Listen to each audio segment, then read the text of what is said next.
करते हैं एक नई सुबह का आगाज अच्छी उम्मीदों के साथ। मेरा नाम सारा है और ये है मेरा सबसे पहला YouTube ब्लॉग। और इससे पहले कि मैं आपको मंडे मॉर्निंग रूटीन दिखाऊं, thank you so much for clicking on it and I hope आपको ये ब्लॉग पसंद आया। फ्रेशन अप होके सबसे पहले मैं लगाती हूँ sunscreen, protects you from sun damage, और अगर थोड़ी सी टिंटेड हो तो मेकअप की जरूरत भी नहीं पड़ती।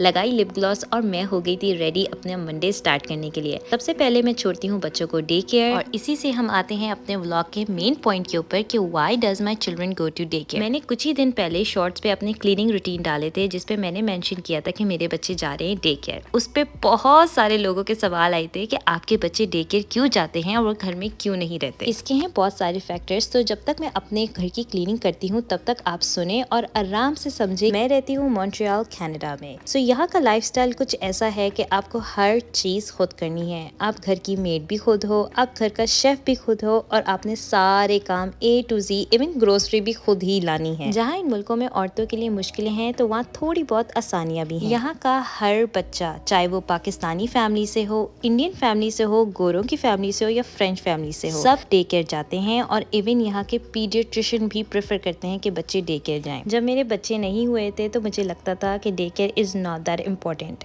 और मैं खुद घर में मैनेज कर सकती हूँ, और कुछ हद तक ये ट्रू भी है। लेकिन जब बच्चे हुए तो उनकी वेलबींग के लिए मैंने डे केयर भेजा। मेरा बड़ा बेटा कोविड में हुआ है एंड उसको शदीद स्ट्रेंजर एंजाइटी। जब मैं पीडियाट्रिशियन के लेके गई तो उन्होंने रेकमेंड किया send them to day care. पहले मैं बहुत घबराती थी, लेकिन उसके बाद जब मैंने डे केयर भेजा और एक्चुअली अपने बच्चों में बहुत पॉजिटिव चेंज देखा, then I knew I did the right thing. कोई भी माँ अपने बच्चों का कभी बुरा नहीं चाहेगी। हर जगह का लाइफस्टाइल बहुत अलग होता है। यही अगर मैं पाकिस्तान में रहती होती तो मेरा नजरिया बहुत डिफरेंट होता, और यही अगर मैं ऑस्ट्रेलिया में रह रही होती तो भी बहुत डिफरेंट होता। हर जगह माहौल और सिटी के लिहाज से आपको अडेप्ट होना पड़ता है। यहाँ के डे केयर रूल्स और इवन डे केयर्स माशाल्लाह माशाल्लाह बहुत अच्छे हैं। आपको अपने बच्चे की पल पल की खबर होती है, और बल्कि वो बच्चे को इतना कॉन्फिडेंट बनाते हैं को जब वो स्कूल जाए तो वो फुली रेडी हो। फिर दूसरा फैक्टर है जॉब। यहाँ की ऑलमोस्ट 95% औरतें काम करती हैं, समेत मेरे। मैं प्रोजेक्ट बेसिस पे पार्ट टाइम काम करती हूँ, जो कि तकरीबन 2 से 3 दिन होता है, और उसके अलावा घर के काम और ये मेरी साइड हसल जो कि है सोशल मीडिया। लास्टली जो प्रोविंस में मैं रहती हूँ वहाँ डे केयर निहायत ही अफोर्डेबल है अल्हम्दुलिल्लाह।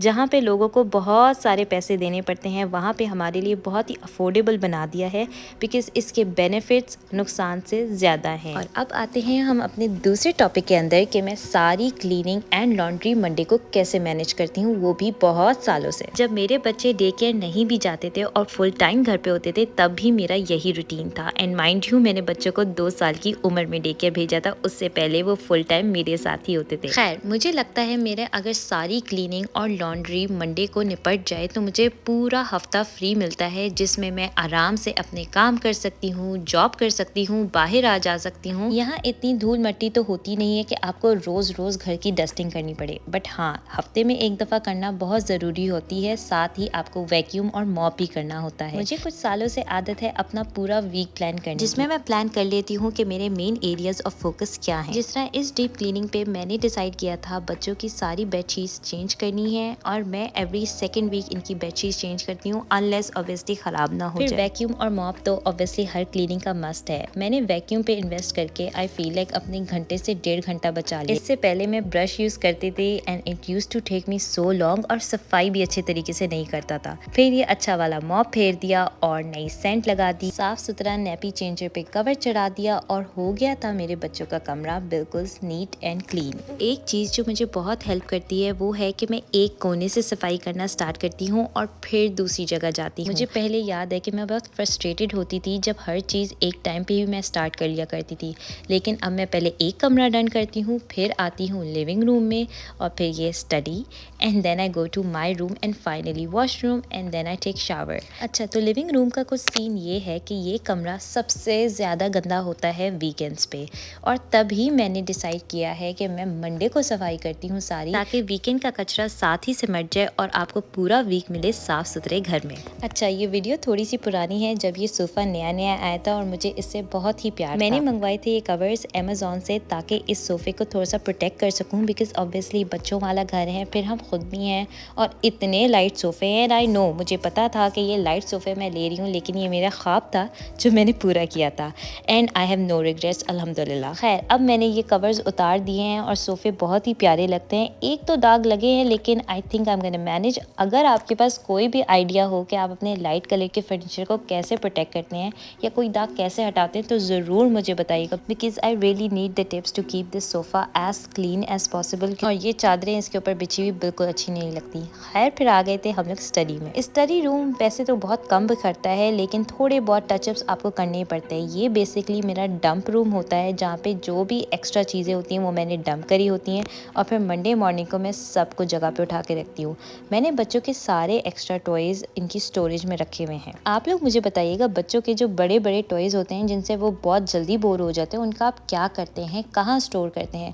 क्योंकि मेरे पास कुछ स्टोरेजेस हैं, लेकिन अब वो भी फुल हो गई हैं। बच्चों को तो बस 2 दिन खेलना होता है, उसके बाद उनका मन भर जाता है। बातों ही बातों में मेरा हो गया था स्टडी रूम भी साफ़ सुथरा, और अब इस पॉइंट पे मुझे बहुत ही तसल्ली होने लगती है कि घर साफ़ सुथरा हो रहा है। जब भी मैं इन स्टेयर्स पे वैक्यूम करती हूँ, तो कसम से जितना शुक्र मैं करती हूँ इस वैक्यूम का, I don't think so anyone can understand, because वो टाइम भी था जब मैं इसमें छोटा सा हैंड हेल्ड वैक्यूम लेके साफ़ करती। साथ ही साथ चल रही थी मेरी लॉन्ड्रीज, जिसमें मेरा एक लोड हो चुका था रेडी और दूसरा लोड जा रहा था मशीन में।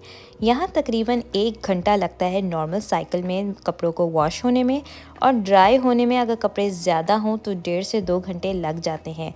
तभी मैं प्रेफर करती हूँ कि सबसे पहले सुबह में उठ के मैं लॉन्ड्रीज चलाऊँ, ताकि शाम 5-6 बजे तक जब मेरी बिल्कुल हिम्मत ख़त्म हो जाती है, तो एटलीस्ट कपड़े तो पूरे ड्राई होके वॉश होके रेडी हों। बिकॉज़ अगर आप मशीन में ज़्यादा देर के लिए कपड़े छोड़ दो, तो ऑब्वियसली उसमें स्मेल होने लग जाती है, and that cycle repeats itself. तभी इस मंडे को मैं मेक श्योर करती हूँ कि मेरी लॉन्ड्रीज भी हो जाए, ताकि मेरे दिमाग में ये ना हो कि ओहो, मैंने आज लॉन्ड्री करनी थी, कपड़े मशीन में रह गए, उनमें स्मेल आ गई, या ये या वो। मेरा मानना है कि एक दिन अटेंटिव होकर सारे काम कर लो, ताकि बाकी दिन वीक के आपको फ्री मिलें और आप कुछ और भी कर सको घर के कामों के अलावा। वो बात अलग है कि इस रूल से मेरी अपनी अम्मी ही नहीं इत्तेफाक करती, क्योंकि वो कहती हैं सारा काम एक दिन करके क्यों लोड डालती हो अपने ऊपर। बट मुझे लगता है एक दिन खप खप के बाकी दिन तो मुझे आसानी के मिल रहे हैं, so I weigh in the benefits more than the नुकसान। वो बात भी फैक्ट है कि मंडे की रात में बहुत ही थकी होती हूँ, लेकिन फिर जब ट्यूसडे मॉर्निंग मेरी आँख खुलती है तो मुझे मिलता है साफ़ सुथरा घर, कपड़े पूरे तय हुए हुए, और मेरा इंस्टेंटली मूड बहुत ही अच्छा हो जाता है। आ गई थी मैं अपने वॉक इन वार्डरोब में बिखरी हुई चीज़ें समेटने के लिए। ये थोड़ी बहुत चीज़ें जो मैंने इधर उधर करी होती हैं, ये भी वैसे मेरा एक डंपिंग कॉर्नर ही है, जहाँ पे मैं जो चीज़ें नहीं समझ आ रही होती रख देती हूँ, फिर मंडे को डिसाइड करती हूँ अच्छा अब इनका करना क्या है। बस जब मैं यहाँ पे वैक्यूम और मॉप लगा रही होती हूँ, मुझे अंदाज़ा होता है कि अब एंडिंग इस सफाई की बहुत ही करीब है। फिर मैं अपने कमरे में वैक्यूम करती हूँ और मॉप करती हूँ, और फाइनली मॉप करा फिर जाती हूँ बाथरूम साफ़ करने। वो मेरा फुल एंड फाइनल स्टॉप होता है, जो मैं साफ़ सुथरा करके सारा कचरा निकाल के पूरे घर का ऊपर गार्बेज करती हूँ, और फिर तसल्ली से नहा के इंजॉय करती हूँ जो थोड़ा बहुत टाइम बचा होता है, टीवी देख के, खाना खा के, और फिर लेने चली जाती हूँ बच्चों को 3:30। तकरीबन मुझे अपने लिए मिलता आधा घंटा ही है मुश्किल से, लेकिन वो आधा घंटा भी मेरा बहुत ही सुकून में होता है, जो मैं साफ़ सुथरे घर में बैठ के अच्छा सा खाना इंजॉय करती हूँ। जहाँ तक बात आ जाती है खाना पकाने की मंडे को, तो मैं कोशिश करती हूँ या तो मैं कोई बहुत ही आसान खाना बनाऊँ, या फिर हम लेफ़्ट ओवर से गुजारा कर लें। ये था मेरा साफ़ सुथरा घर, और मैं थी रेडी बाथरूम में जाने के लिए, जब मुझे याद आया कि ये तो साफ़ हो गया है, लेकिन मेरा एक लॉन्ड्री का काम रह गया है। यहाँ के ड्रायर्स अमेजिंग तो बहुत हैं, लेकिन एक बात है कि उसमें ना कोई आप स्वेटर या निट वेयर या कोई भी डेलिकेट सा कपड़ा नहीं डाल सकते, क्योंकि या तो वो श्रिंक हो जाएगा या ख़राब हो जाएगा। फिर मैं जल्दी से ऊपर आई, क्योंकि मैं एक लोड ऐसा अलग वॉश करती हूँ जो कि डेलिकेट साइकिल पे वॉश करती हूँ, और फिर वो ड्रायर में नहीं जाता। क्योंकि ये व्लॉग है थोड़ा सा पुराना, तो इस दिन भी मेरे बहुत सारे कपड़े थे स्वेटर्स वाला, जो मैंने हैंग करने थे ड्राई होने के लिए। खैर, ये थी मेरी पूरी वीडियो और आई रियली होप सो आपको पसंद आया होगा मेरा मंडे मॉर्निंग रूटीन। उम्मीद है इस व्लॉग के ज़रिए आपको कुछ कनाडा का, खासकर क्वेबेक का लाइफस्टाइल समझ आया होगा। अगर व्लॉग अच्छा लगा है तो सब्सक्राइब करना ना भूलना। Please like and comment. अल्लाह हाफिज़।